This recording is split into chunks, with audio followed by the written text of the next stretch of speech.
On a du mal à se réveiller. Et j'aimerais peut-être nous dire, vous exhorter comment se réveiller. Parce que la fin de toute chose est proche. Il y a des gens qui sont en train de voir que ces paroles, c'est du slogan. Mais Jérémie en 12 dit qu'il veille sur sa parole pour l'accomplir. Habakkuk est en train de dire que si la prophétie tarde, attend, elle n'a pas menti, elle s'accomplira certainement. Il y aura une fin. S'il y a eu un début, c'est ce qu'il y aura une fin. Rachetons le temps, comme Éphésiens en train de le dire, les jours sont mauvais. Il y a des signes qu'on peut ignorer ou pas. Tout le monde est déjà touché d'une manière ou d'une autre. Regardez tout simplement l'immoralité. Regardez tout simplement ce qui est en train de se passer. Jésus a parlé dans Matthieu 24 des bruits de guerre. On n'est même plus dans le bruit, on est maintenant dans la confrontation de guerre. C'est vrai. On est tout simplement dans la tuerie, dans l'assassinat. On est en train de tuer. On n'a plus pitié de l'humanité. On n'a plus. On ne compatit pas pour l'homme. Vous comprenez? On est en train de chosifier l'homme. L'homme est devenu une chose inutile, alors que l'homme a été créé à l'image et à la ressemblance de Dieu. C'est pour vous dire que la fin de toute chose est proche. Mais nous devons aussi prendre conscience où sommes-nous cet après-midi avec Dieu. Où sommes-nous, frères et sœurs? Où sommes-nous? Est-ce que nous sommes même dans le rôle, dans la mission de Dieu sur la terre? Nous nous enfermons dans notre égoïsme parce qu'on a trouvé plaisir sur la terre. On a trouvé les manger, les boire, on a trouvé les conforts.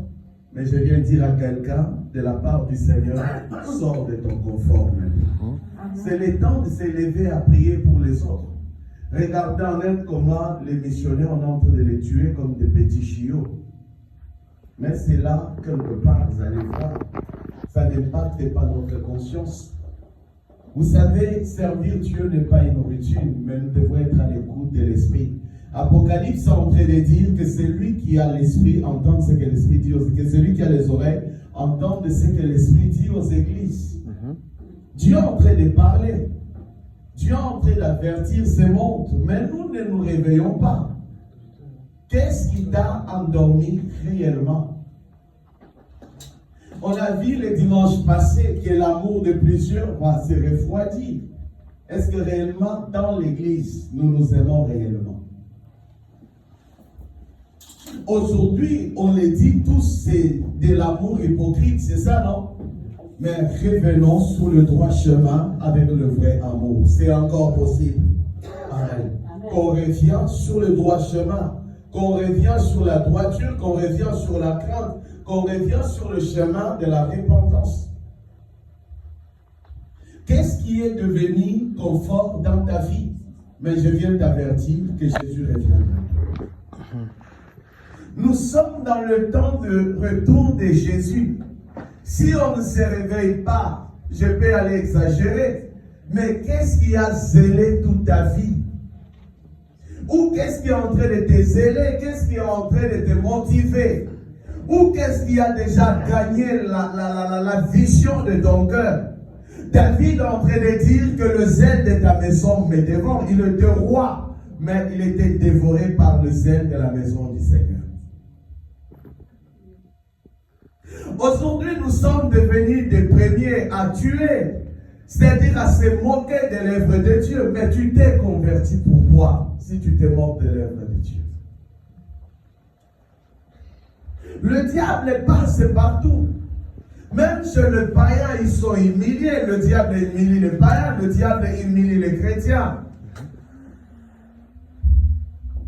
Changeons notre mentalité, changeons notre façon de voir des choses, changeons notre cœur, que notre cœur devienne vrai, mes frères et sœurs, que nous devenons de vrais enfants de Dieu. Je ne parle pas d'abord de vrais serviteurs comme servantes, mais devenons d'abord de vrais enfants de Dieu. Amen. C'est le temps de se réveiller dans la prière. Moi, quand je vois le moment de la prière de l'église, vous vous absentez, vous entrez quand vous voulez. J'ai compris, votre cœur est encore éloigné de Dieu. C'est la vérité, papa. C'est ça. C'est lui qui est scellé par Dieu. Il ne peut pas dormir la nuit pour les autres, pour prier pour son église, pour prier pour les autres. Si quelqu'un ne se lève pas pour prier pour cette église, il ne peut jamais prier même pour sa propre famille. Tu peux les souhaiter des bonnes années, ça ne fera rien du tout. Mais si tu te lèves à prier pour ta famille, quelque chose se passera dans ta famille. Je déclare qu'il y ait transition ce soir au nom de Jésus dans ta vie et dans ma vie. Réveillons-nous, frères et sœurs. Le temps est déjà fini.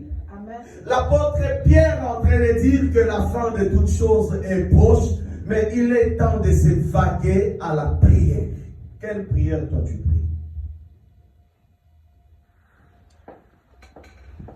Tu pries 5 minutes, tu te fatigues, oh, j'aime beaucoup prier. Que la prière devienne notre métier, que la prière devienne notre art. Un homme de prière, il ne se donne pas de temps. Il peut prier, prier, prier, prier et prier jusqu'à ce qu'il se fatigue. C'est ça. Vous croyez qu'on va changer les choses à la prière d'une heure du temps? Vous croyez que tu peux changer ta destinée à la prière de 10 minutes? Mais il faut que la prière déborde dans nos vies, dans cette église.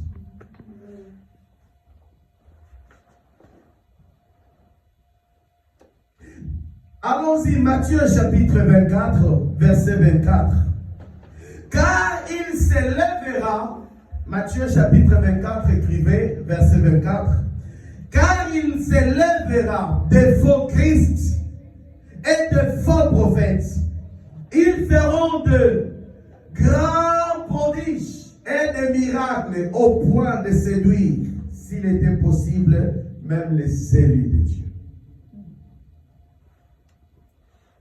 On est à un temps de la séduction. C'est le temps de la séduction. Vous allez voir, même dans l'habillement, on parle des habits sexy. Il est dit dans le Lévitique que le sacrificateur, on devait les confectionner des caleçons à manches longues. Aujourd'hui, nous sommes dans les caleçons à manches courtes. Vrai ou faux? J'ai mal parlé, non?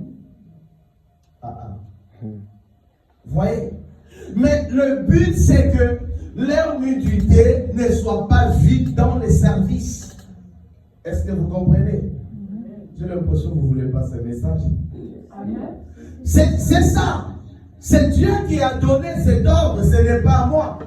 Quand on parle déjà des caleçons, c'est un vêtement qui couvre le corps.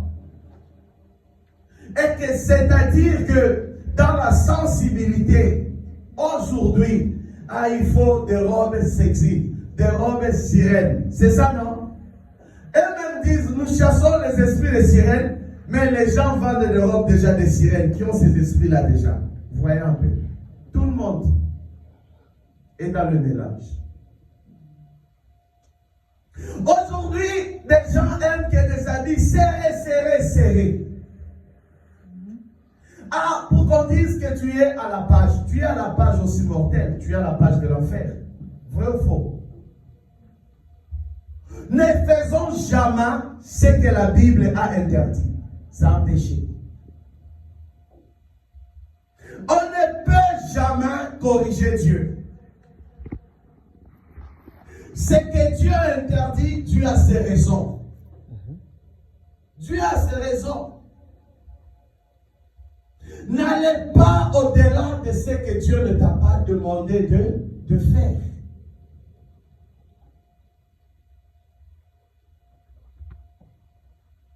Mais regardons aujourd'hui ce que la chirurgie plastique est en train de faire.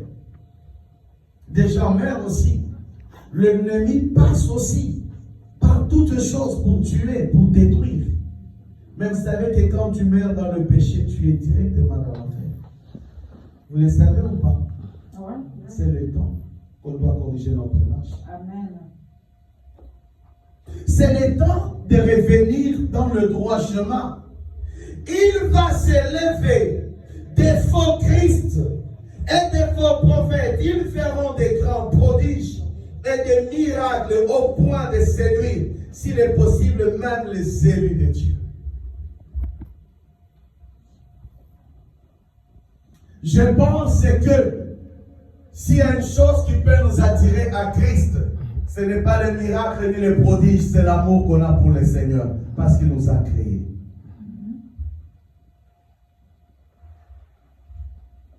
Tout le monde, lorsqu'un homme s'élève, tout le monde doit être derrière, tout le monde doit être derrière. C'est Jésus qui le dit, il va s'élever, il va séduire. Combien est mort là-bas, il y a ça. Mais vous ne savez pas. Derrière, vous allez voir tout à l'heure, on va le voir, dans Apocalypse chapitre 13, quand on parle du pouvoir, quand on parle de la bête, vous allez voir que la bête viendra. Et effectivement, c'est le temps de la bête. Il dit qu'elle aura un pouvoir de séduire même les élus de Dieu. On peut avancer, Apocalypse chapitre 13.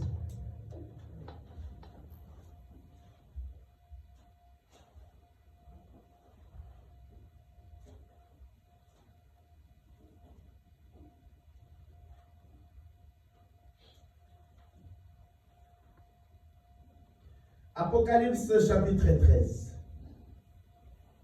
Vous allez voir un élément séducteur.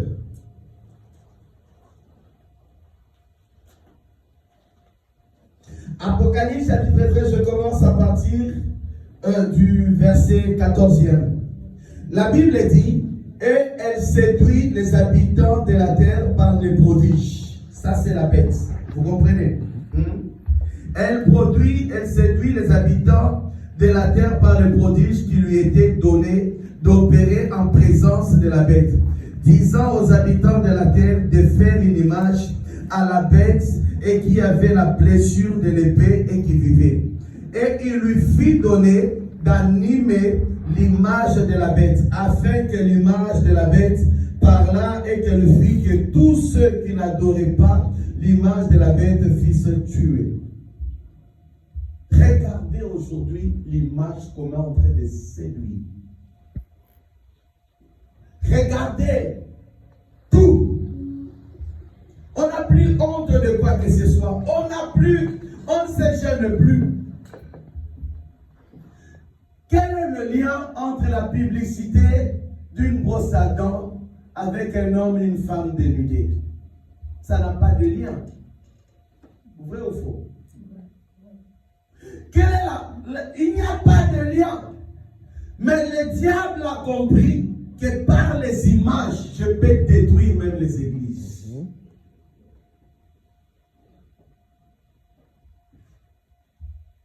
Le diable a reçu le pouvoir d'utiliser, regardez les internets, regardez le Facebook. C'est quasiment les gens sont bien vêtus. Mais c'est là où même les enfants de Dieu sont en train d'abonner. Voyez un peu. Regardez des images pornographiques partout. Où sommes-nous, frères et sœurs, que si tu ne t'accroches pas à Dieu, tu es déjà séduit par l'ennemi, mais tu es encore dans l'église. Peut-être c'est la grâce que Dieu te fait pour que tu reviennes à Dieu. La télé là, qu'est-ce qu'on cache à la télé? On ne cache plus rien. On n'a pas pitié de nos enfants, on n'a pas pitié des adultes, parce que le diable a déjà donné le pouvoir d'animer l'image.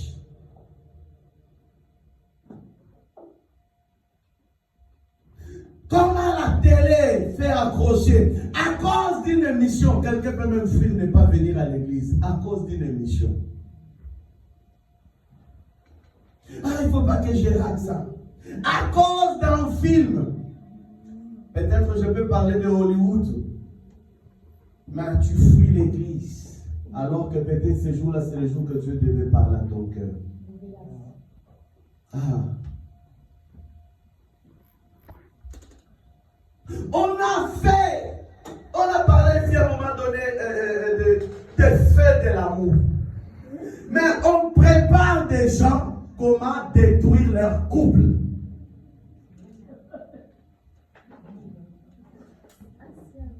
Dans la tromperie, des hommes sont devenus des trompeurs, des femmes des trompeuses. On prépare. C'est l'enfer, bien-aimé. Qu'on se prépare à Christ, Jésus revient bientôt. Maison de rouleau, prépare-toi. Ce message ici, ce n'est pas le message des autres. C'est ton message de la part du Seigneur. Prépare-toi, que ton cœur soit repentant. Sortons de nos conforts. Cherchons Dieu.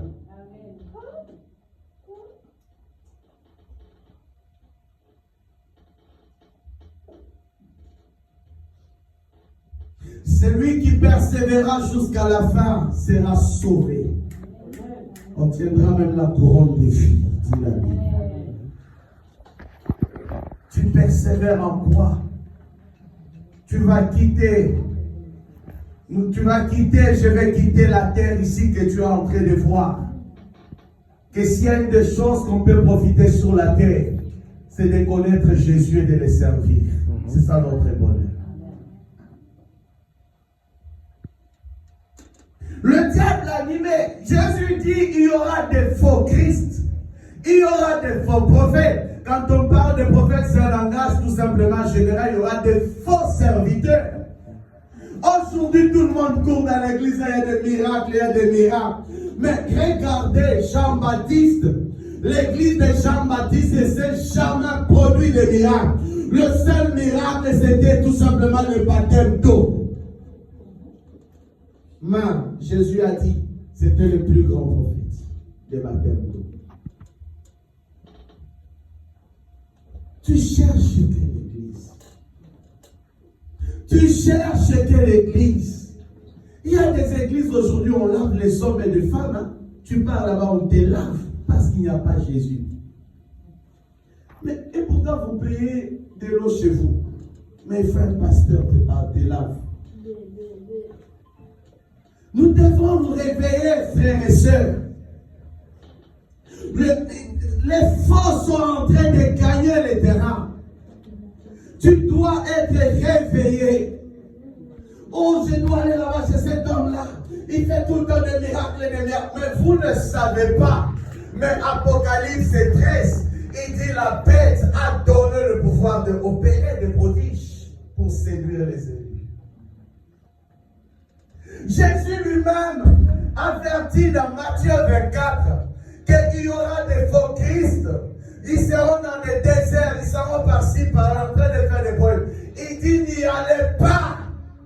Que celui qui a l'esprit entend, celui qui a les oreilles entende ce que l'esprit aux églises. Accroche-toi à cette parole.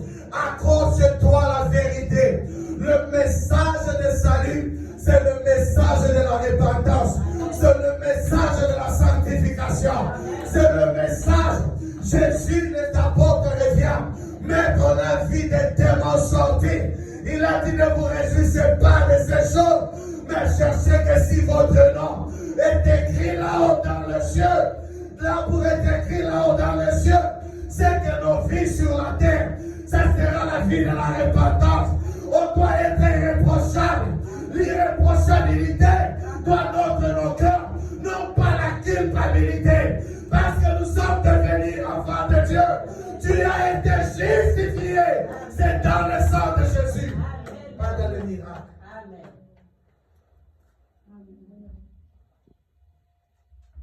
Enfants de Dieu, on n'est pas serviteur de miracles.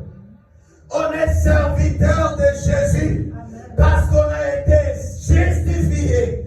On a été lavé dans son sang. C'est ce qui fait de nous grands. Ce n'est pas le miracle, bien-aimé. Jean-Baptiste n'a pas ouvert les yeux des apôtres, des aveugles.